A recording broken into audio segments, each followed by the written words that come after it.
un agradecimiento especial a Carolina, a Oscar, a Marta Lucía, que nos acompañan de Pose Herrera Ruiz y con quienes ya en el pasado hemos tenido unas conferencias alrededor de diferentes temas jurídicos.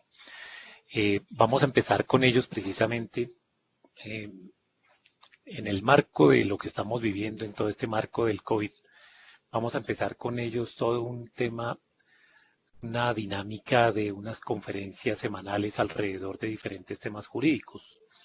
Y yo creo que pues la que nos involucra hoy, la que nos convoca hoy, que es la de las estrategias prácticas para gerenciar el recurso humano durante la pandemia y después de ella, es un buen abrebocas de hacia dónde nos podemos mover.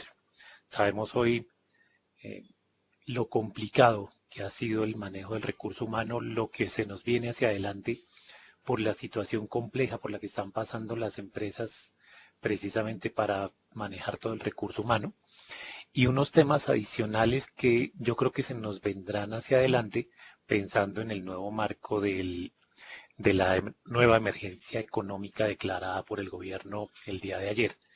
Entonces yo creo que sin más preámbulos y también dándole un agradecimiento muy especial a nuestros invitados, le cedo la palabra a Carolina. No sé si antes Marta quiere hacer alguna presentación o si no, Oscar de pronto alrededor de algo de la empresa. Y si no, seguimos adelante con la presentación. Muchísimas gracias. Bueno. Gracias, Juan. No, simplemente para darle la palabra a Carolina. Carolina Camacho hace parte y lidera, es una socia que lidera nuestra práctica de derecho laboral y recursos humanos. Y ella tiene pues una presentación a disposición de ustedes y un poco la idea es, si el formato lo permite, que por supuesto al final ustedes puedan formular las preguntas que consideren pertinentes, y si no, en cualquier caso, pues Carolina proporcionará también su información de contacto en caso de que haya cualquier inquietud adicional que nosotros podamos absolver. Muchas gracias por estar aquí con nosotros. Entonces, pues sin más preámbulos, le damos la palabra a Carolina. Adelante, Carolina. Muchas gracias, Oscar, por la introducción. Muchas gracias a la Cámara Sectorial de Salud de la ANDI por este espacio, y voy a entrar inmediatamente en materia. Mi pretensión en la tarde de hoy es hablar con ustedes y expresarles, digamos, las alternativas o tips que pueden utilizar en este contexto, y informarlos también, ¿por qué no?, del contexto normativo actual. La idea es hablar de los aspectos relevantes para el sector salud a raíz del COVID. Yo creo que la mayoría de los que están conectados son expertos en el tema regulatorio y en las especificidades del sistema. No me voy a detener ahí mucho. Después voy a pasar al tema de las alternativas para el manejo del contrato de trabajo. El negocio de la salud es igual que todos los negocios, un negocio que tiene un perfil humano, y que todas las empresas y sectores se están viendo afectados, la mayoría desafortunadamente negativamente, esa afectación de cara al personal que tienen contratados, y qué alternativas y cosas pueden implementar de cara a lograr eficiencias en sus nóminas y conservación de puestos de trabajo. ¿Qué beneficios existen hoy desde la perspectiva laboral para las empresas? Tuvimos ayer anuncios importantes de presidencia frente a nuevos beneficios. Sin embargo, el marco legal actual sigue siendo el mismo de la semana pasada, y vamos a repasar cuáles son esos beneficios que tenemos vigentes, qué auxilios se han creado para los empleados de cara a aquellos que afrontan este tema con una reducción en sus ingresos o con un desempleo. Y la gran pregunta que ronda todos los sectores desafortunadamente es: ¿puedo llevar a cabo terminaciones de contrato en este contexto? Y vamos a hablar un poco también de las alternativas frente a ese punto. Aquí hay un lapso, son 8.600, no 6.800, se nos invirtieron las cifras, de casos confirmados con cierre ayer en el Instituto Nacional de Salud, de acuerdo con la con lo que está publicado. Recuperados 2.000 casos y muertos 378. El panorama obviamente en el país tiende cada vez más a empeorar si vemos la cifra de contagiados y a mejorar si vemos el número de recuperados. Sin embargo, el presidente, teniendo en cuenta lo que son los números a hoy, expidió los decretos el día de ayer y se va a mantener la cuarentena obligatoria 2 semanas más con algunas excepciones. Y aquí les traigo una línea de tiempo de qué es lo que tenemos. En principio, en la cuarentena, digamos, iba hasta el 11 de mayo, las 2 semanas más van hasta el 25 de mayo, esa es la regla, no es hasta el 30. Lo que va hasta el 30 es la restricción de los mayores de 70 años para circular, que ha estado así desde el comienzo, y el cierre de cielos también está previsto en principio por un artículo que salió ayer una reglamentación que salió ayer hasta el 25 de mayo para vuelos domésticos. Ese es el panorama país. Y de cara a los aspectos relevantes al sector salud, como ustedes bien saben, hay una clasificación de riesgo de los trabajadores. Hay trabajadores con exposición directa, hay trabajadores expuestos a un riesgo indirecto y hay trabajadores expuestos a un riesgo intermedio. Esa es la clasificación de cara a los trabajadores. En el caso de la salud, obviamente, hay un porcentaje muy importante de trabajadores expuestos al riesgo directo y eso ha motivado que se den medidas como la de la clasificación de el COVID como enfermedad laboral de cara a los trabajadores de salud y a los empleados que laboran en clínicas, en las instancias administrativas, en las instancias de alimentos, aseo, etcétera. Y hay unas obligaciones que siguen vigentes porque mucho se ha dicho de cara al tema de cuáles son las obligaciones especiales que tiene el sector salud. Realmente no le han modificado las obligaciones a los empleadores. No ha habido ningún tipo de reforma en ese sentido. Siguen estando vinculados y obligados a entregar los elementos de protección personal sin perjuicio de las ayudas y temas que han venido surgiendo de cara al tema de la administradora de riesgos laborales y el fondeo de los recursos para adquirir esos elementos de protección personal. Yo quiero aquí llamar la atención porque independientemente de que la ARL cumpla o no cumpla con esta obligación, de cara a los trabajadores, ahí va a haber una eventual responsabilidad de las empresas empleadoras del sector salud cuando hay algún tipo de ineficiencia o incumplimiento en la entrega de los elementos de protección personal. Y eso es lo que estamos previendo en los asesores legales en el futuro. En 2 años, en 3 años, reclamos de cara a el tema de si se entregaron o no los elementos de protección personal, sobre todo en aquellos casos en que haya contagio con víctimas fatales. Hay que tener eso muy presente. Hay que documentar todo lo que estamos haciendo. Yo sé que el sector salud está haciendo unos esfuerzos gigantescos por dar cumplimiento a todo, con todos los retos que esto implica desde lo financiero, desde la realidad, desde la cultura de la gente. Es importante documentar. Ahí les hago un mensaje. Les doy ese mensaje. Es igual de importante que hagan lo que están haciendo ya como que lo dejen documentado. Porque es esa documentación la que nos va a permitir en el futuro de cara a pacientes, de cara a los empleados, a los contratistas, a cualquier tercero, poder probar nuestra diligencia de cara al cumplimiento de los estándares previstos para la atención de este tipo de contingencia.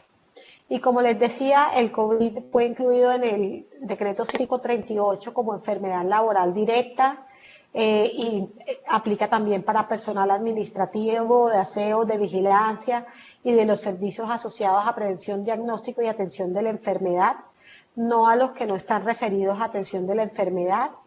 En todo caso, cualquier trabajador con síntomas de cualquier sector hay que hacer los reportes inmediatos a las autoridades, incluyendo la ARL, y esa es una obligación que incluso se extiende a teletrabajadores, curiosamente, porque en el sector salud también hay gente que está teletrabajando en sus casas y de cara a ellos la obligación de reporte también persiste. Hay empresas que no tienen eso claro y por eso lo resalto.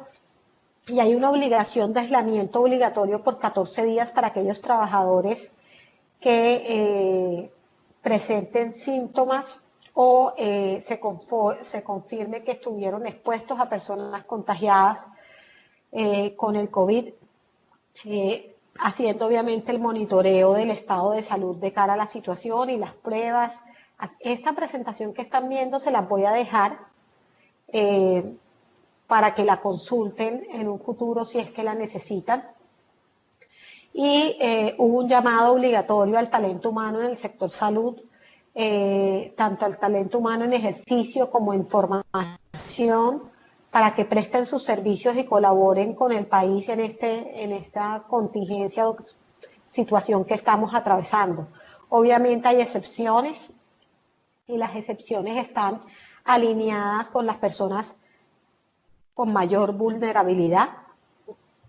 Este listado obviamente tiene que también entenderse de cara a las normas que fueron posteriormente expedidas, que también exceptúan del llamado a prestar servicios a las personas que sufran de morbilidades o situaciones que les generen una situación de vulnerabilidad de cara al COVID, que además están en una norma posterior.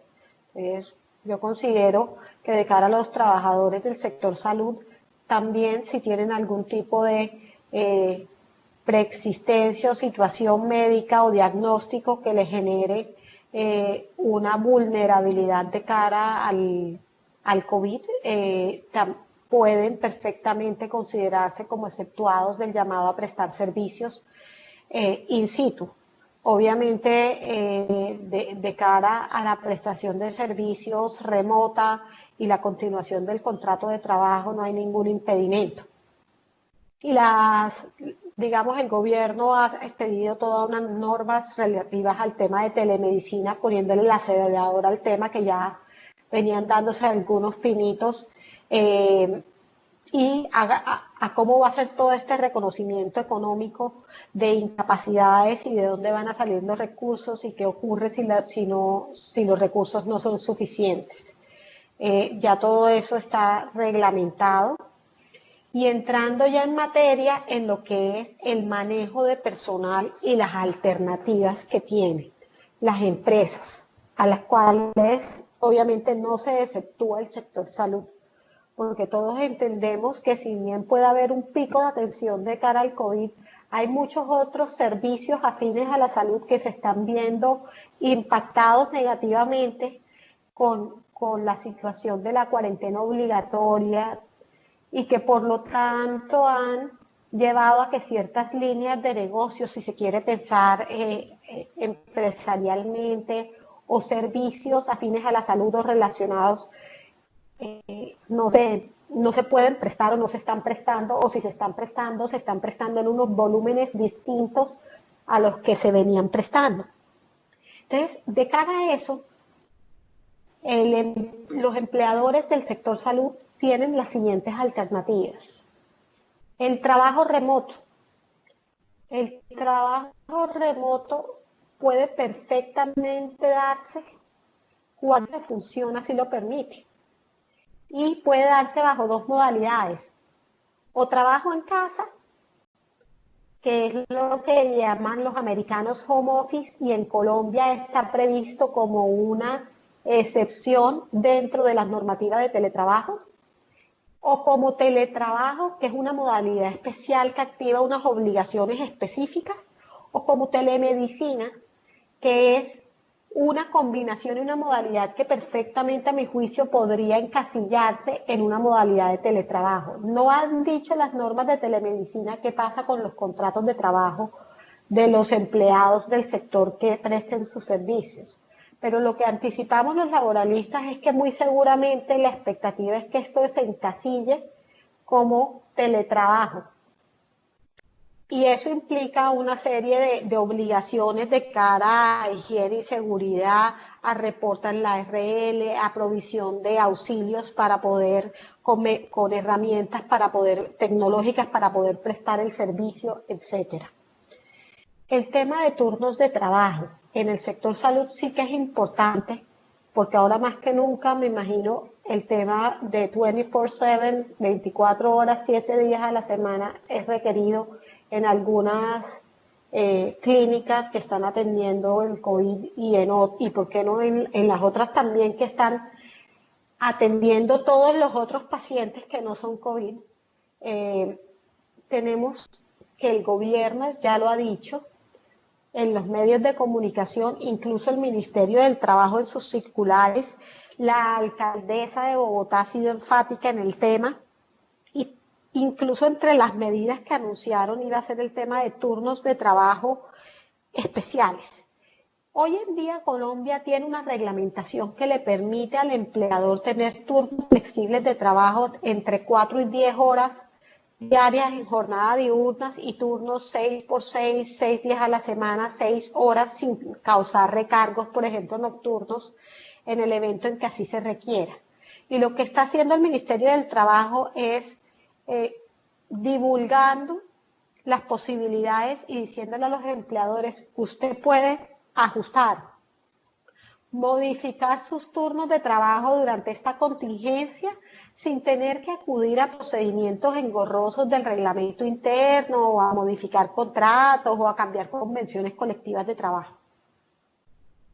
Porque la contingencia que estamos viviendo lo justifica y no lo está diciendo solo para el sector salud, sino para todos los sectores. Y esta es una posibilidad que han tenido también que adoptar sobre otros sectores, porque no solo el de salud por el pico de atención en algunos casos, sino también porque para poder dar cumplimiento a los protocolos de bioseguridad hay que ajustar toda la operación para poder atender los volúmenes sin que hayan aglomeraciones de personas, ni de clientes, ni de pacientes, ni de trabajadores. Entonces, el tema de los turnos de trabajo, una empresa responsable debería estar revisando cómo puede reorganizar sus turnos de tal manera que disminuya el volumen de trabajadores en sitio, pero atienda lo que requiere atender. La revisión de políticas internas. ¿En qué sentido? Hay muchas empresas que tienen, en adición a los mínimos legales, esquemas de beneficios, políticas con tratamientos especiales para ciertas prestaciones económicas, primas, auxilios de parqueadero, etcétera. Y lo que están diciendo las autoridades del trabajo es, usted revise qué de eso requiere y qué no, y dependiendo de cómo esté estipulado, ojo, porque no es que yo voy a poder desmontar unilateralmente, dependiendo de cómo yo tenga estipulado esos beneficios, esas primas, esos viáticos, esos gastos, esos bonos, puedo hacer ajustes unilateral o de mutuo acuerdo con los trabajadores de tal manera que aliviane mi carga laboral. Otra alternativa que están dando el Ministerio del Trabajo y que obviamente está restringida en el tiempo porque es muy onerosa para los empleadores y no es de largo plazo, es la posibilidad de exonerar al trabajador simplemente de la prestación. Muy pocos serán los empleadores que pueden darse ese lujo, porque esa alternativa implica el pago íntegro de todos los derechos laborales al 100%, y aplicación del artículo 140 y la define unilateralmente el empleador. La otra posibilidad son los acuerdos de reducción de salarios. Y los acuerdos de reducción de salarios son legales en el país. Incluso hay un artículo en el Código Sustantivo, que es el artículo 50, que dice expresamente que cuando las condiciones económicas del contexto cambian, es posible para las partes revisar las condiciones económicas. Entonces, del contrato, es decir, el salario. Si el contexto cambia, yo puedo cambiar los elementos del contrato. Y uno de estos elementos es el salario. Y por lo tanto, lo puedo hacer coordinadamente, concertadamente con el trabajador. Al ser el salario un elemento fundamental de los contratos de trabajo, no puedo como empresa unilateralmente decidir no pagarlos o disminuirlos o pagarlos parcialmente. Cualquier modificación en desmedro de su cuantía tiene que ser convenida con los trabajadores. Puede darse también el escenario en que hayan reducciones de salario acompañadas de disminuciones de jornada. ¿Y cuándo es eso? Cuando un trabajador tiempo completo lo paso a medio tiempo porque es que no tengo el volumen o no puedo tenerlo tiempo completo porque no puedo tener a todos los trabajadores en el mismo sitio de cara a evitar aglomeraciones y cumplir con el distanciamiento y con todas las prescripciones de bioseguridad que me están señalando las reglamentaciones actuales. Entonces, de cara a eso, ¿qué alternativa tengo yo como empresa? Hombre, modificar mis turnos, modificarles la jornada a los trabajadores y decirles, no te necesito 8 horas al día, ni 10 horas al día, si trabajabas 5 días a la semana. Te necesito simplemente 4 horas al día o 5, las que sea que se requieran, y de esa manera reducir el salario proporcionalmente a la reducción de la jornada. Y eso se puede hacer con acuerdo del trabajador, no puede hacerse unilateralmente, tiene que ser concertado. Otra posibilidad es licencias parcialmente remuneradas. Te doy una licencia, la licencia supone que te relevo de la prestación del servicio. Y durante ese tiempo que no vas a estar prestando los servicios, te pago una porción o un porcentaje de tu salario. Eso también es posible y puede ser convenido. Otra de las opciones que habíamos sido, y hay que confesarlo, muy tímidos los asesores, y seguimos siéndolo en algunos aspectos, es la iniciativa del gobierno de las licencias compensables. ¿Y esas licencias compensables en qué consisten? En que la empresa le dice al trabajador, te pongo en una licencia remunerada, es decir, te mando para tu casa y ese periodo que estuviste en esa licencia me lo debes y cuando vuelvan las cosas a la normalidad tú me vas a trabajar el número de horas que yo te pagué durante el tiempo que estuviste en la licencia. Entonces pensémoslo bien, un trabajador para ponerles un ejemplo, un trabajador que tiene una jornada de 48 horas semanales, lo mando en licencia compensable, esto tiene que ser convenido, tiene que ser por mutuo acuerdo, en un documento, un otro sí el contrato de trabajo, se va una semana de licencia compensable. Cuando él retorna a prestar los servicios, le va a devolver a ese empleador 48 horas están pagadas adelantadas. Luego en trabajo extraordinario, o sea, horas extras, trabajo en dominical, trabajo en festivos, va a ir compensando esas horas que se le remuneraron durante la semana que estuvo en licencia. Entonces, esto no genera un alivio en la caja porque igual la empresa paga el salario del trabajador con todas sus cargas, pero en el mediano plazo sí tengo un alivio porque no voy a tener que pagar ese trabajo extraordinario. Ahí hay un tema frente a cómo se pagan los recargos en esos escenarios, hay unas opciones más agresivas y otras menos agresivas de cara a lo mismo. Pero hay un punto que no quiero dejar de mencionar y es que ese tipo de licencias compensables han sido cuestionadas por la Corte Constitucional en sentencias de constitucionalidad que se dieron en su momento cuando se demandaron las normas de licencias por calamidad doméstica. Y la Corte en su momento lo que dijo es que no eran compensables. Y no nos olvidemos que en el evento de un reclamo del trabajador quien va a definir es un juez, no el Ministerio del Trabajo, porque el Ministerio del Trabajo, que es quien está invitando a los empleadores a hacer licencias compensables, no define derechos ni dirime las controversias de derechos ni económicas con los empleados. Entonces, allá hay un punto. Está el tema de las vacaciones, que perfectamente puede seguir utilizándose, a los que no lo han utilizado ya. La mayoría de empleadores en el país ya agotaron esto, ya se gastaron los periodos de vacaciones del año 2020, porque esta cuarentena, que en principio iba a ser de 3 semanas, pues se ha venido extendiendo en el tiempo y no es recomendable anticipar vacaciones 2, 3 y 4 periodos, porque eso en última se va a devolver con un reclamo de higiene y seguridad y salud en el trabajo de los trabajadores por la falta de descanso. Otra posibilidad es la suspensión del contrato. La suspensión es posible y es legal, pero hay que entender que hay distintas clases de suspensión. La suspensión puede darse por distintas causales y cada una tiene unos efectos diferentes. Las licencias no remuneradas son una alternativa, pero debe ser convenida con el trabajador. La suspensión por la declaración de fuerza mayor o caso fortuito es otra alternativa. La suspensión de actividades hasta por 120 días es otra alternativa, pero esta última, la verdad, es una alternativa teórica y no práctica. ¿Por qué teórica y no práctica? Porque esa alternativa de la suspensión de actividades hasta por 120 días requiere autorización previa del Ministerio del Trabajo. Y de acuerdo con las cifras oficiales, el Ministerio del Trabajo no ha autorizado ni una sola desde que arrancó la contingencia del COVID. Y eso fue lo que firmó el Ministerio del Trabajo en una notificación que le envió a la Comisión Séptima del Congreso a raíz de una petición que le hicieron de que dijera cuántos despidos colectivos había autorizado y cuántas suspensiones, y la respuesta fue 0.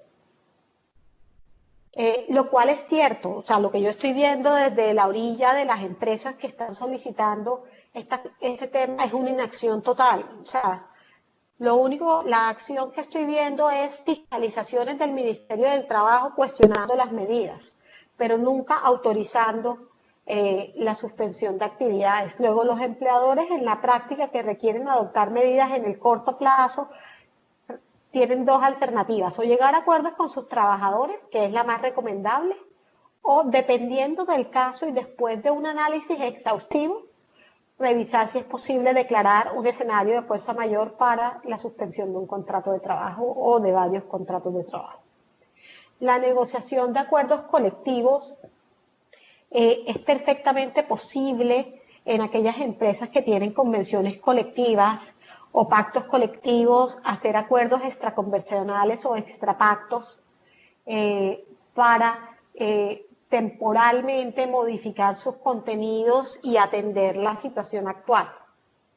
Y como les decía, entrando de cara a cada una de las medidas, el trabajo en casa es distinto al teletrabajo. El teletrabajo implica que yo tengo que tener una política de teletrabajo, tengo que tener un capítulo en el reglamento interno, tengo que hacer un reporte a la administradora de riesgos laborales, tengo que pagar un auxilio no salarial. Todas estas obligaciones no existen en el trabajo en casa. Y hasta ahora las autoridades del trabajo han dicho que la gente que está trabajando desde sus casas en trabajo remoto, se debe considerar eso como trabajo en casa y no como teletrabajo, porque es una situación excepcional y ocasional. Esta es la primera vez que se ve una cuarentena de este tamaño generalizada en el país.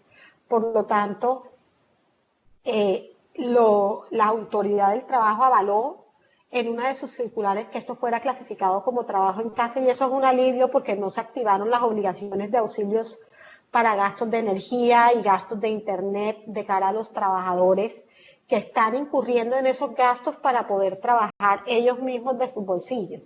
Ahora bien, Tuvimos conocimiento que el Ministerio del Trabajo publicó una circular para regular el trabajo en casa, estableciendo límites sobre todo de cara al tema de jornadas y al no abuso de los horarios de trabajo, porque hay quienes tienen la percepción que en el trabajo en casa yo puedo asignar el trabajo que quiera, en los volúmenes que quiera, que impliquen las horas de trabajo que quiera y estoy exonerado del pago de horas extras, y eso no es lo que está diciendo la autoridad del trabajo ni lo que está planteando en la circular que publicó para comentarios y que esperamos salga esta misma semana. El tema de telemedicina en su sector es bastante importante y relevante, por eso lo tocamos. Hay unas obligaciones de registro ante las secretarías de salud, hay unos parámetros que tienen que cumplirse, hay unas guías que tienen que hacerse, y es una carga adicional a todo el tema de los protocolos de bioseguridad que las instituciones prestadoras de servicios de salud que prestan servicios presenciales tienen que cumplir. Entonces, si yo tengo telemedicina y además tengo el tema de atención in situ, tengo que cumplir con ambas cosas. De cara a los turnos de trabajo, en Colombia estas son las dos modalidades que tenemos, 6x6 y 4x10. Lo demás son jornadas ordinarias ajustadas, y por lo tanto a partir de la hora 8 se generan recargos por trabajo extraordinario y se dan todos los efectos de los dominicales, etcétera. Las únicas jornadas especiales son estas. Sin embargo, el ministerio anunció que iba a expedir normas relativas a esto. Estamos esperando a ver cuáles son las jornadas adicionales a estas que está pensando el gobierno son viables. Y muy seguramente van a ser jornadas en las cuales se va a relevar al empleador del pago de recargos por trabajo nocturno, porque lo que se busca es que las jornadas sean de 24 horas en distintos turnos para evitar las aglomeraciones, como dije antes. En el tema de vacaciones, no hay un límite para anticipar vacaciones, pero ya les expliqué que no era conveniente hacerlo irrestrictamente porque se vuelve después un problema HCE.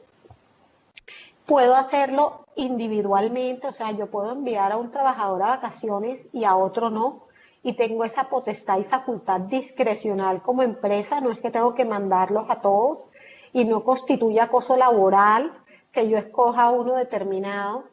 Si es que tengo una necesidad de sacarlos a vacaciones porque no tengo trabajo para darles o no se puede prestar el servicio. Las licencias remuneradas total o parcialmente, cuando estoy afectando el salario, necesito acuerdo del trabajador. Las recomendaciones tienen que estar documentadas, y la documentación puede ser en una grabación telefónica, en una videoconferencia grabada, en un otro sí al contrato de trabajo, aceptado con un email, escaneado y firmado, cualquiera que sea la modalidad. Lo importante es que yo pueda probar. La ley no dice que tiene que estar en un documento escrito, con firma, y huella del trabajador, no. Lo importante es que yo, empresa, pueda probar ese consentimiento en el futuro.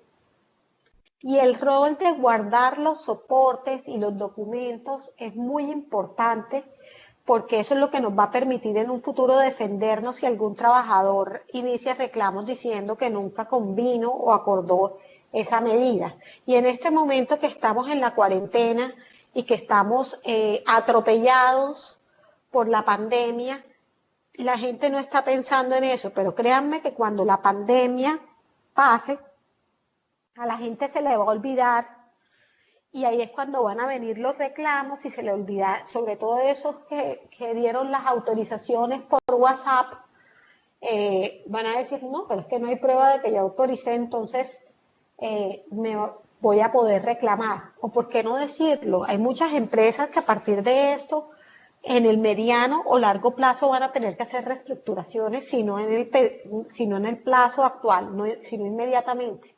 Y la gente reclama es cuando se queda desempleada.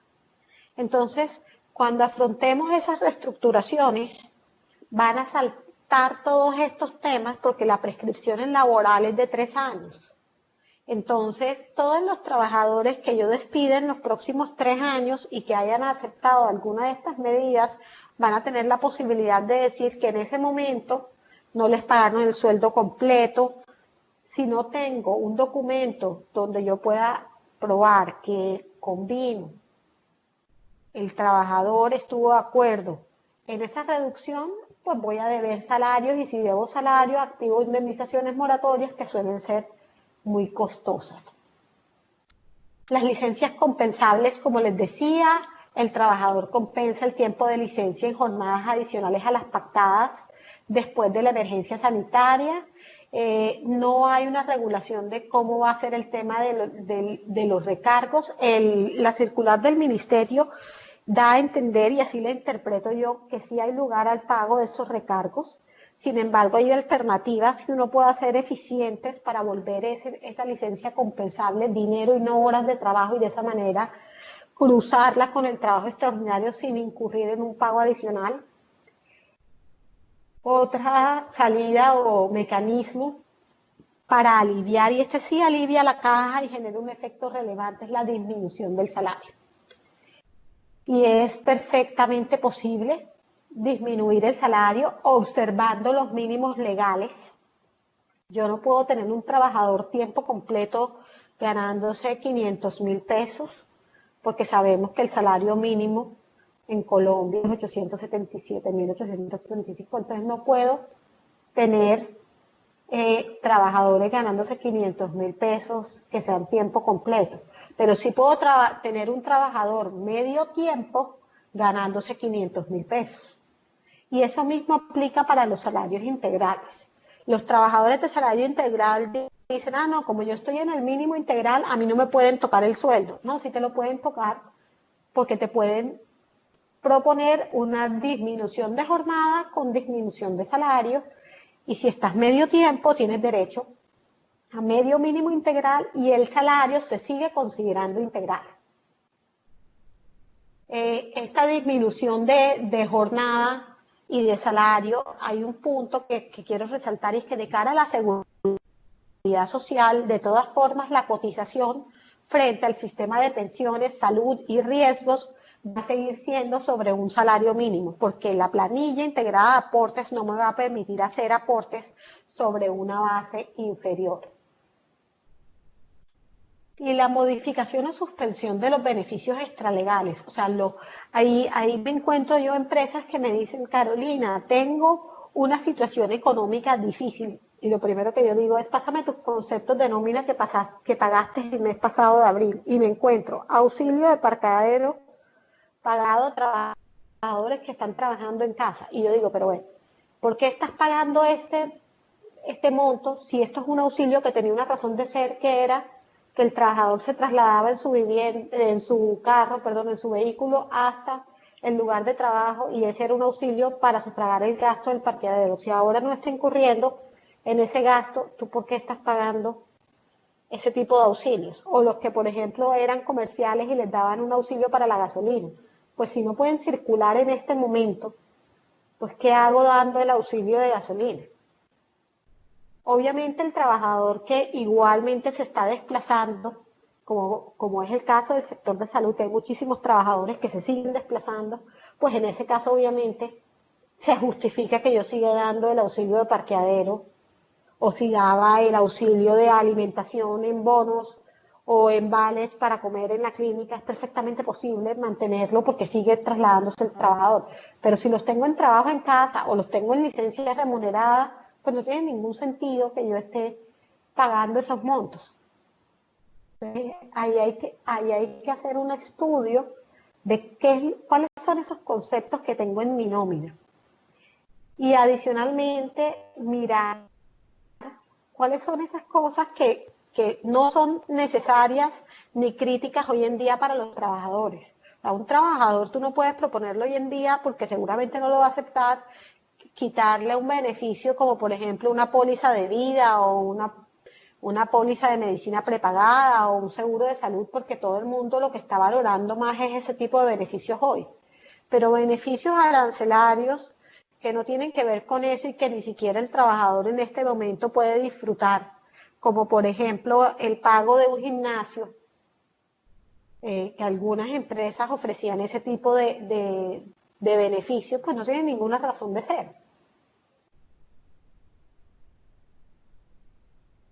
La suspensión del contrato de trabajo, y hablábamos de, hay tres formas distintas, y hablamos de las tres formas, pero no dijimos cuáles son los efectos de la suspensión.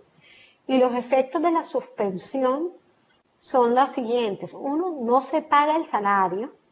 El tiempo de la suspensión, dos, el tiempo de la suspensión se descuenta para la causación de vacaciones y cesantías, y también tiene un impacto de cara a, obviamente, afectar el interés de cesantía, porque si la base de cesantía se disminuye, el resultado de lo que voy a estar pagando el año que viene, en enero, a título de intereses de cesantía va a ser el mismo 12%, pero si las cesantías son menos dinero, el 12% de una base inferior te va a dar un resultado inferior. Luego sí hay una afectación indirecta a los intereses de cesantía. Y a la prima de servicios puede haber una afectación porque el promedio salarial del semestre cambia.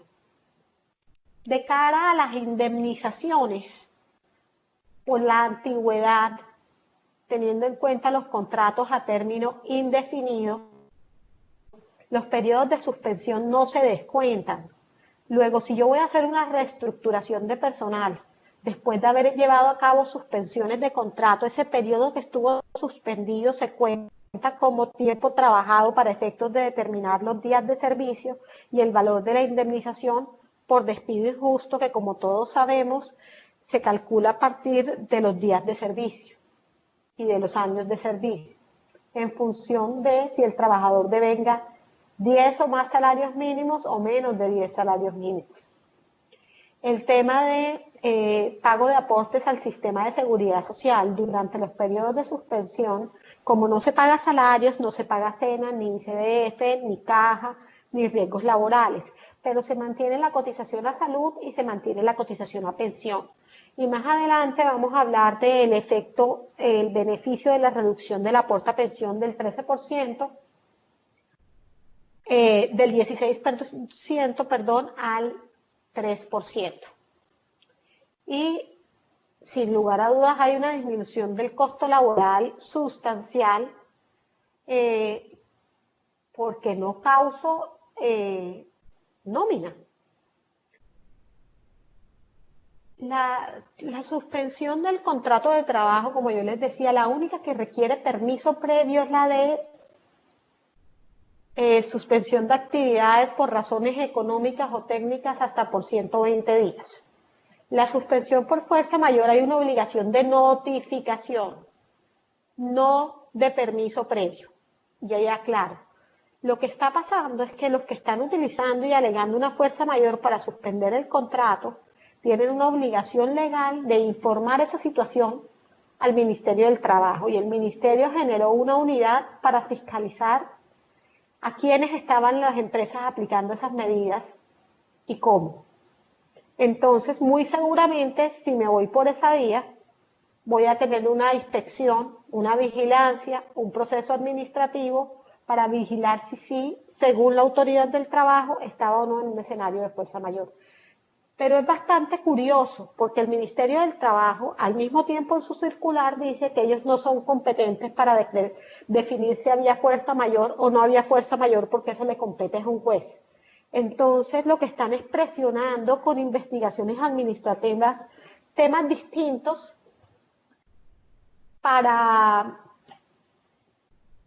presionar el mantenimiento de contratos de trabajo en otra modalidad distinta a la suspensión por fuerza mayor. Y la licencia no remunerada, esa sí es convenida entre las partes, no tengo que avisarle al Ministerio del Trabajo, no tengo que tener permiso previo, Pero si los trabajadores van al Ministerio del Trabajo, también es posible que el Ministerio abra una averiguación preliminar o una investigación administrativa de plano y derecho, que lo pueden hacer sin averiguación preliminar. ¿Y cuáles son esos beneficios que se han creado para las empresas en este contexto? Uno, el único beneficio con un contenido económico relevante es la reducción del aporte a pensión. ¿Y eso en qué consiste? Pues el aporte general de pensiones es de un 16%, dividido de la siguiente manera. 12% lo paga el empleador, 4% lo paga el trabajador. En este beneficio solamente se paga un 3%, 2.25 el empleador, 0.75 el trabajador. Entonces, la forma para determinar el ingreso base de cotización, o sea, el salario que yo reporto, es el mismo. O sea, si el trabajador tuvo un ingreso salarial, cualquiera que sea el monto del ingreso salarial, ese es el que voy a reportar. Y si está en alguna novedad como licencia o vacaciones, se van a aplicar las reglas ordinarias de ingresos bases de cotización. Lo que va a cambiar es únicamente el porcentaje. Y ese porcentaje se va a destinar, ese 3% que se va a pagar, a atender las comisiones de las AFPs y los seguros que cubren los riesgos de invalidez y sobrevivencia. Pero no van a entrar capitales a las cuentas pensionales de los trabajadores, por ejemplo, que están en el régimen de ahorro individual con solidaridad. Y de cara a los trabajadores que están en el régimen de prima media, que es el que administra Colpensiones, esas semanas de cotización solo se van a tener en cuenta para aquellas personas que vayan a acceder a una pensión de un salario mínimo. Las personas que vayan a acceder a una pensión superior a un salario mínimo, esas 8 semanas no se les va a contar. Este es un beneficio alternativo. ¿Qué quiere decir alternativo? O sea, es una facultad discrecional del empleador. El trabajador no puede decir yo no quiero acogerme al beneficio. Es la empresa quien decide y puede decidir aplicárselo a unos trabajadores y a otros no. Y es válido que yo decida, por ejemplo, a esos trabajadores que están cerca de pensión en el régimen de prima media, no aplicarles la excepción. Es perfectamente posible. No es que o todos en la cama o todos en el suelo, no, yo puedo hacer un mix y dependiendo del grupo y como lo quiera manejar, aplicarlo. La otra flexibilidad, más que beneficio, es una flexibilidad, es el tema de la antelación para el aviso de vacaciones, que antes era de 15 días y ahora solamente se requiere un aviso con una antelación de un día.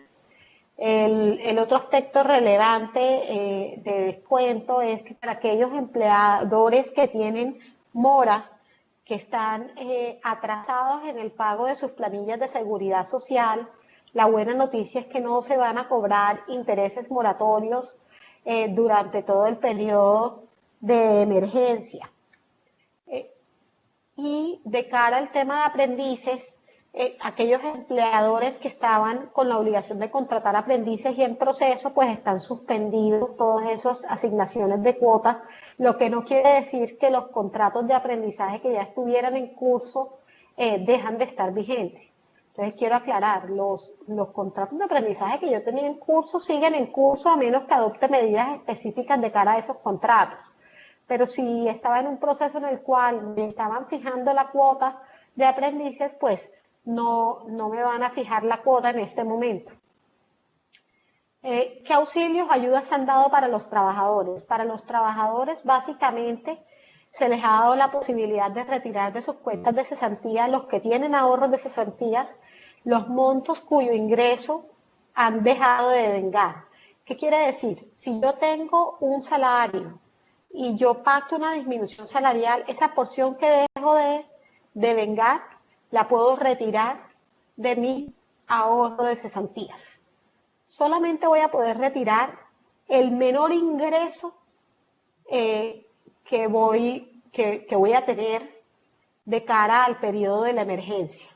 Entonces, aquel trabajador que no ha tenido una disminución en su salario ni en sus ingresos, pues no va a poder solicitar esta opción de retirar de su cuenta de cesantías valores. Seguirá con los límites que siempre han estado vigentes, que es que las cesantías solamente se pueden retirar para temas de educación, vivienda, etcétera.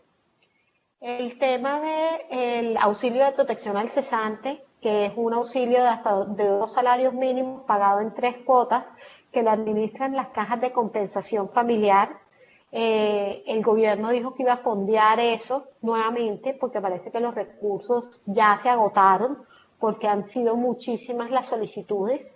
Nosotros tenemos relación cercana con algunas cajas de compensación y la información que hemos recibido es que no alcanzan los recursos para las solicitudes que se habían presentado en las 2 primeras semanas de la contingencia. O sea que hay una necesidad de recursos importantes ahí. Es decir, lo que decía era que hasta que alcanzaran los recursos, pero ya se sabe que no van a alcanzar y el ministerio dijo que iba a girar más. Vamos a ver si eso se traduce en una realidad. Y el tema de las personas que queden cesantes y sean dependientes en el régimen contributivo o independientes, la ADRES va a continuar pagando la unidad de pago por capitación a las EPS de aquellos afiliados al régimen contributivo que hayan suspendido el aporte a salud, incluso después del periodo de protección laboral de 30 días. Y por último, el tema de la terminación de contrato. Lo primero es si puedo llevar a cabo terminaciones de contrato. Dependiendo del tipo de contrato que esté particular, habrán o no unas restricciones o un mayor costo de cara a la indemnización. Si estoy terminando el contrato a término fijo de un trabajador por vencimiento de plazo, estaba previsto que se venciera el 1 de mayo y le pasé la carta de preaviso con los 30 días de antelación, esa terminación es legal, es eficaz, es eficiente, no tengo que pagar indemnización, no hay ningún fuero que surja derivado de la emergencia económica. Ahora bien, si yo estoy terminando contratos a término fijo y anticipadamente voy a tener que pagar las indemnizaciones consistentes en los salarios hasta la fecha de finalización del término pactado. Eso no es nada distinto a lo que regía antes. Puedo también terminar el contrato de mutuo acuerdo. Eso es una posibilidad legal. Puedo despedir con justa causa a los trabajadores que incurran en justas causas. El hecho de que estemos en esta situación no quiere decir que los trabajadores están inmunes a los despidos y inmunes de los temas disciplinarios. Puedo adelantar procesos disciplinarios, puedo imponer sanciones disciplinarias, puedo hacer suspensiones de contrato a título de sanción disciplinaria y puedo terminar el contrato de trabajo con justa causa. Pero voy a tener que observar las garantías del debido proceso, incluso en aquellos trabajadores que laboran remotamente, dándoles las oportunidades de que rindan sus descargos y presenten sus explicaciones de cara a los incumplimientos. Si yo tengo vinculado a mi personal por obra o labor y los contratos con mis clientes se están terminando o la obra o labor contratada está finalizando, porque es la misma contratación con el cliente, yo puedo terminar los contratos alegando una finalización de obra. Pero si lo que yo tengo es la obra o labor suspendida, no terminada, sino suspendida, eso no es una terminación que dé lugar a la terminación de los contratos de trabajo de los trabajadores que estaban atados a esa obra o labor. Entonces hay que entender muy bien ese tema en los contratos por obra o labor. Y en los contratos a término indefinido es muy sencillo. Si termina anticipadamente tengo que pagar la indemnización de acuerdo con la antigüedad. Si el trabajador devenga menos de 10 salarios mínimos, tengo que cancelar 30 días por el primer año y 20 días por año subsiguiente. Y si gana más de 10 salarios mínimos, es 20 días por el primer año y 15 días por año subsiguiente. En principio, lo que hemos tenido en Colombia desde siempre es la figura del despido colectivo. Y de cara a las finalizaciones sin justa causa, unilaterales sin causa, tengo que observar unos límites que van en función del número de trabajadores que tengo. Es así como las empresas, por ejemplo, que tienen más de 1.000 trabajadores, si terminan un 5% o más de los contratos de trabajo en un periodo de 6 meses, incurren en un despido colectivo. Entonces, hay que mirar cuántos trabajadores tengo y de cara a eso mirar qué porcentaje me aplica. Las empresas entre 11 y 50 trabajadores, el porcentaje es de un 30%. Entonces, es una tabla cuyos valores van subiendo en función de que a más trabajadores, menor el porcentaje. Es inversamente proporcional, obviamente, porque se busca proteger a los trabajadores. Si voy a hacer un despido colectivo, requiere un permiso del Ministerio del Trabajo. Si no saco ese permiso y activo la terminación, el riesgo es que esos contratos no se den por terminados. Y por último, les queremos dejar como unos tips de qué hacer de cara a reactivarnos. Y para eso lo más importante es hacer un plan a la medida, porque ninguna empresa ni ningún sector es igual a otro. Cada uno tiene sus especificidades, incluso dentro de una misma empresa, dentro de un mismo empleador, dentro de un mismo sector, hay distintas vicisitudes, matices o situaciones que ameritan hacer combinaciones distintas. Entonces, hay que hacer un plan de reincorporación para que esas líneas que hoy en día están suspendidas, ese plan tiene que estar organizado con los contratos de trabajo, con los gastos de nómina, con el flujo de caja, con los protocolos de bioseguridad, con los registros ante las autoridades, porque hay un tema adicional y es cada localidad, cada ciudad, cada municipio está adoptando o modulando, más bien, como para usar el mismo término que ha venido usando el presidente Duque, modulando las medidas, observándolas de acuerdo con su entorno. Y eso es lo que esperamos que siga ocurriendo en las próximas semanas y meses. Luego, aquellas empresas que tienen una operación a nivel nacional tienen un reto más importante y es mirar qué hacer en cada una de esas locaciones, porque no pueden pensar que donde tienen su sede principal es la única norma que les rige. Tienen que hacer una investigación más allá y mirar qué es lo que está rigiendo en cada punto del país donde tienen una operación. Y con eso doy por finalizado mi intervención en la tarde de hoy. Por supuesto, voy a contestar las preguntas que estoy viendo en el chat, porque la idea es solucionarles sus inquietudes. Nos preguntan, en cuanto a los SENA, me imagino que se refieren a los aprendices SENA, se suspende la contratación de las personas, pero debo seguir cubriendo las cuotas por medio de la monetización, o puedo no contratar y no monetizar sin que se generen multas o sanciones.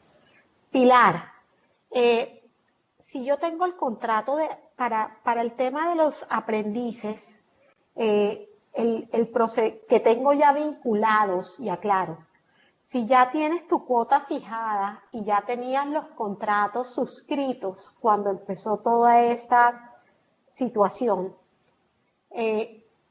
tú tenías la alternativa y la sigues teniendo de activar de cara a la página web del SENA una suspensión del contrato de aprendizaje en la plataforma del SENA. Y esa posibilidad te mantiene los aportes a seguridad social, no tienes que pagar el auxilio de sostenimiento del aprendiz, y estoy asumiendo que es un aprendiz en etapa práctica. Sí. Esa posibilidad existe. Ahora, si son aprendices en etapa lectiva, el tema es diferente. porque lo que ha dicho el SENA de cara a esos aprendices en etapa lectiva es que no hay una justificación para suspender el contrato porque no hay un impedimento si es que el aprendiz está teniendo su formación técnica remotamente por parte del SENA y tiene todo el sentido. Entonces esos apoyos de sostenimiento de la fase lectiva se mantienen.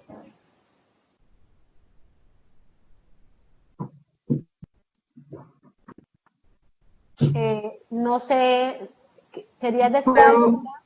Sí, mira, es claro sobre, si me estás escuchando, Carolina, buenas tardes. Sí, buenas tardes, Pilar. Sí, te estoy Vale, gracias. escuchando. Mira, sí, listo, eso es claro. Para mí, lo que pasa es que al momento en que empieza la emergencia, hay unos contratos de los aprendices que se terminan, porque ya culminan su etapa productiva, ¿sí? Y esa vacante me queda abierta sin yo poder contratar, pues teniendo en cuenta la emergencia. Ahí es Cuando donde yo- se suspendieron los términos, Pilar. Eso es lo que está suspendido. Está relevada de la obligación de contratar. Exacto. Pero entonces me dice el SENA que sí o sí tengo que monetizar igual esa cuota. No es cierto. La resolución 1-0477 que salió esta semana del SENA Sí, dice expresamente que están suspendidos, o sea, porque tú tienes un término de 20 días, ¿verdad? Cuando se exacto, para termine. contratar o para sí, Exactamente. cubrir. Esos 20 días están suspendidos. Y eso es lo que dice la resolución del 1-0477, si quieres tomar nota, Sí, del sí. Servicio Nacional de Aprendizaje. Luego, los 20 días, si están suspendidos, no te están corriendo. Ahora, lo Ok, suspendieron hasta el 25 de mayo. No está suspendido indefinidamente. claro. Sí, porque realmente lo que nosotros hicimos al momento en que ellos nos dijeron eso, pues lo que hicimos fue correr a monetizar. Entonces, pues el mes pasado, en abril, monetizamos 2 y ahorita para mayo pagamos 5. Tenemos regulados 9, tenemos 4 activos en este momento. Entonces, pues yo dije, pues es que esta plata, pues no la tenemos, o sea, si nos podemos ahorrar esa plata, pues mucho mejor, porque siempre fueron más de No, 5 no millones. tenías que monetizar porque el término de los 20 días está suspendido. Ahora, Ok, quiero enfatizar una cosa. La resolución, como te digo, salió esta semana, el sí, lunes, aunque la publicaron el lunes, pero tiene fecha 30 de abril. ok, Y estábamos todos muy expectantes porque hubo un periodo donde desde el 26 de abril, que era la resolución anterior que estaba rigiendo, de suspensión de términos del 26 al 30, no había salido nada. ok. Entonces no sabíamos un poco en qué línea iba el SENA, pero ya salió, ya fue publicada y te puedo Ok, confirmar que los 20 días no te están corriendo, luego no es cierto que tengas una obligación de salir a monetizar y menos sí, si no tienes los recursos para hacerlo. exacto. Y Vale. listo. Carolina, muchas gracias. De nada, voy a contestar la pregunta de Sandra. Cuando un trabajador debe estar en aislamiento preventivo por exposición a COVID y una vez hecha la prueba, esta sale negativa, ¿quién paga la incapacidad? Y aquí muy buena pregunta, Sandra. El hecho que el trabajador esté en aislamiento preventivo no significa que esté incapacitado. Solamente te van a pagar la incapacidad si tiene una orden de incapacidad. Si no tiene orden de incapacidad, no te va a pagar la incapacidad ni la EPS ni la ARL. Entonces la gente está tendiendo a pensar, hay quienes piensan que el aislamiento es incapacidad médica y no, el aislamiento no es incapacidad médica, que si el trabajador tiene síntomas y acude a la IPS y le dan una incapacidad médica, pues me va a pagar esa incapacidad según el caso del tipo de función de ese trabajador, me la va a pagar la ARL o me lo va a pagar la EPS.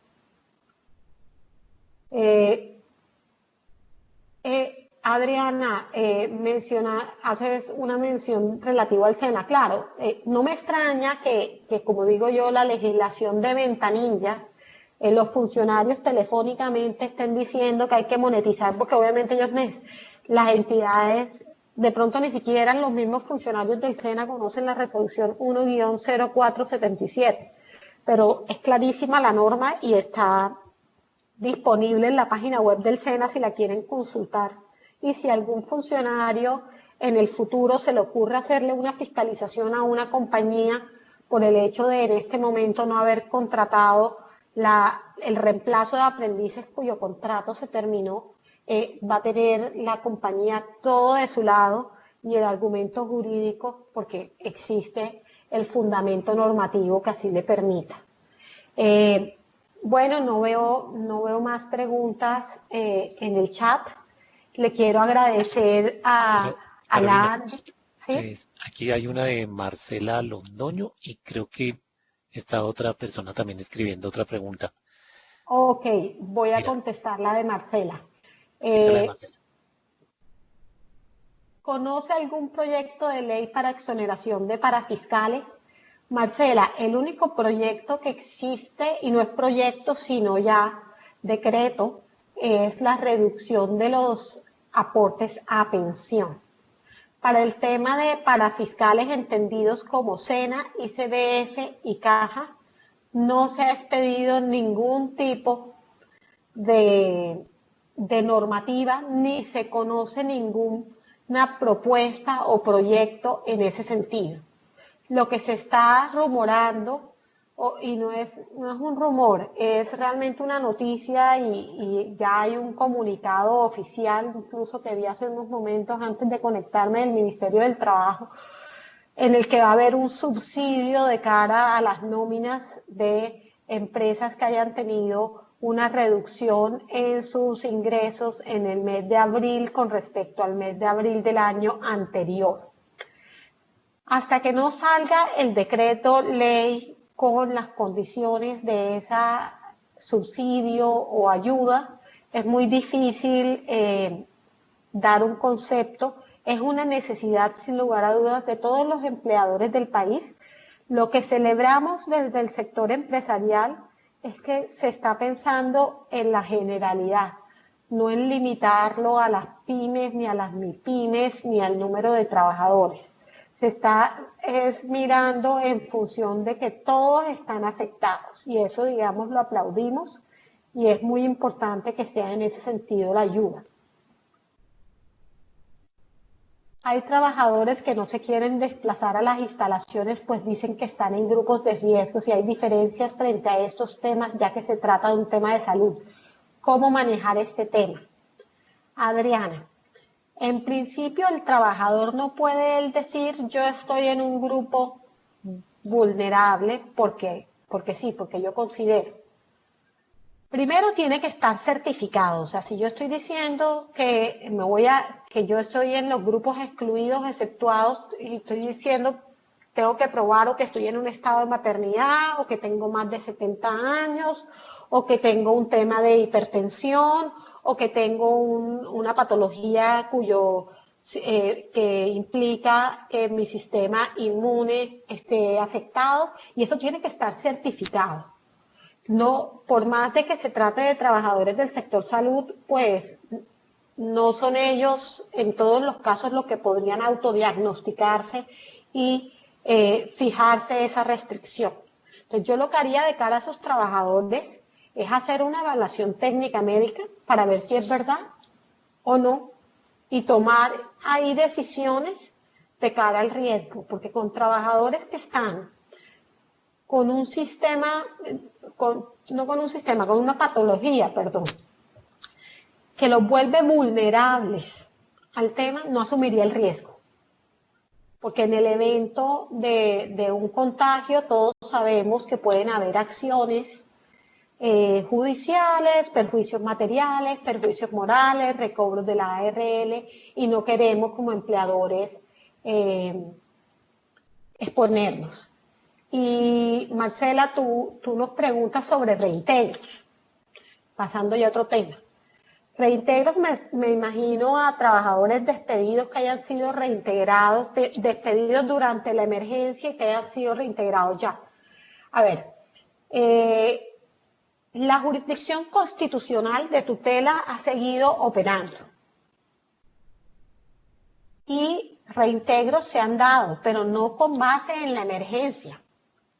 El trabajador que despidieron y tenía un fuero sindical y que el empleador pensó que porque estábamos en emergencia económica podía despedirlo, ese trabajador es muy probable que lo reintegren y seguramente hay fallos de reintegros en ese sentido.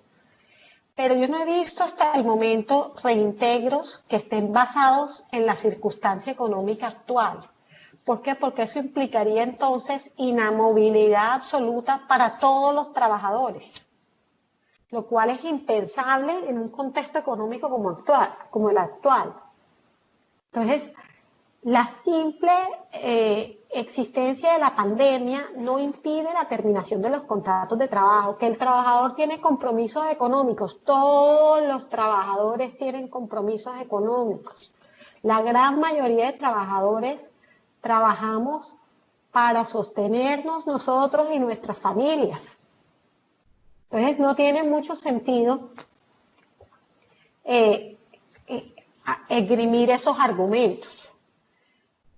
Hay casos más riesgosos que otros, donde la estabilidad es mucho más clara, que los empleadores algunas veces desconocen y creen que por la emergencia económica o no pueden despedir a nadie o pueden despedir a todo el mundo, y ni una cosa ni la otra.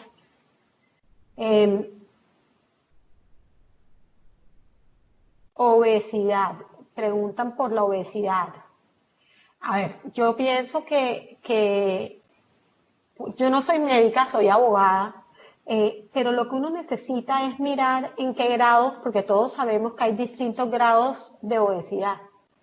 Y por eso es que mi invitación al área de recursos humanos de esa compañía es, hombre, la decisión que tome, que esté basada en un concepto médico, que no sea una decisión discrecional de la compañía y de su área de recursos humanos, sino que haya una certificación médica que diga, esta persona, por este grado, si bien tiene obesidad, no es de un grado que le genere una vulnerabilidad lo suficientemente importante como para estar exceptuado de la prestación de los servicios. Si ese tipo de certificación existe, la empresa podría adoptar la medida de hacer ese trabajador presentarse a laborar. Y si no, y si efectivamente esa persona tiene un grado de obesidad que le impide trabajar presencialmente porque tiene una vulnerabilidad importante, lo que debería esa empresa es adoptar una medida como por ejemplo una suspensión de contrato con ese trabajador para no incurrir en un costo si el trabajador no está trabajando, o destinarlo a teletrabajo si es que hay una función que pueda hacerlo como teletrabajo, o darle una licencia compensable para que cuando pase la pandemia tenga que reponer todas las horas que no laboró. Hay distintas alternativas.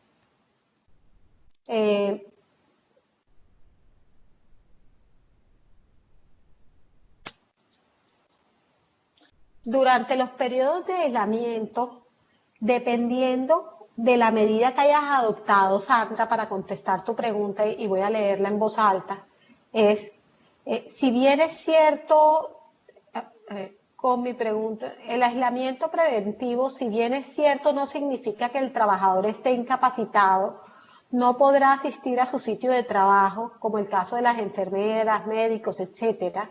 Esto significa que el periodo de aislamiento no recibirán pago. A ver, dependiendo de la medida que haya adoptado la compañía, yo puedo pactar con si el trabajador no está incapacitado y está en aislamiento, yo puedo pactar reducción salarial, pactar licencia no remunerada, acordar disminución salarial, mandarlo para teletrabajo, mandarlo para vacaciones, acordar una licencia remunerada compensable. O sea, tengo muchas alternativas y dependiendo de las alternativas, en algunos casos no va a recibir pago y en otros sí va a recibir pago total o parcial. Entonces, dependerá de qué medida adoptó la compañía, porque no es que automáticamente el aislamiento genera tal efecto. No es como la incapacidad, que cuando el trabajador está incapacitado ya sabemos que hay un auxilio del 66.67% que reembolsa el sistema. No, cuando el trabajador está en aislamiento, la siguiente pregunta es, ¿está incapacitado?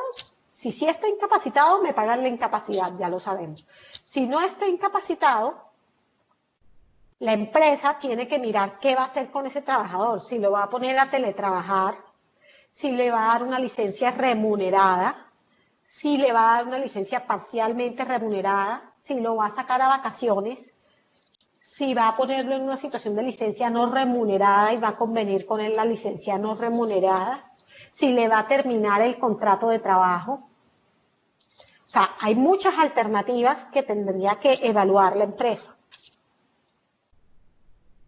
Y creo que ahora sí contesté todas las preguntas que estaban en el chat. Y igual tengo un compromiso y me excuso por eso a las 3:30. Entonces, muchísimas gracias por el espacio, a la ANDI, a la Cámara Sectorial de Salud, por esta invitación. Espero haberles dado luces de qué alternativas tienen y estamos como siempre a sus órdenes desde Pose Herrera para lo que se les ofrezca. Carolina, no, muchísimas gracias. Y entendemos también que tienes otras ocupaciones igual que los que están por estos lados.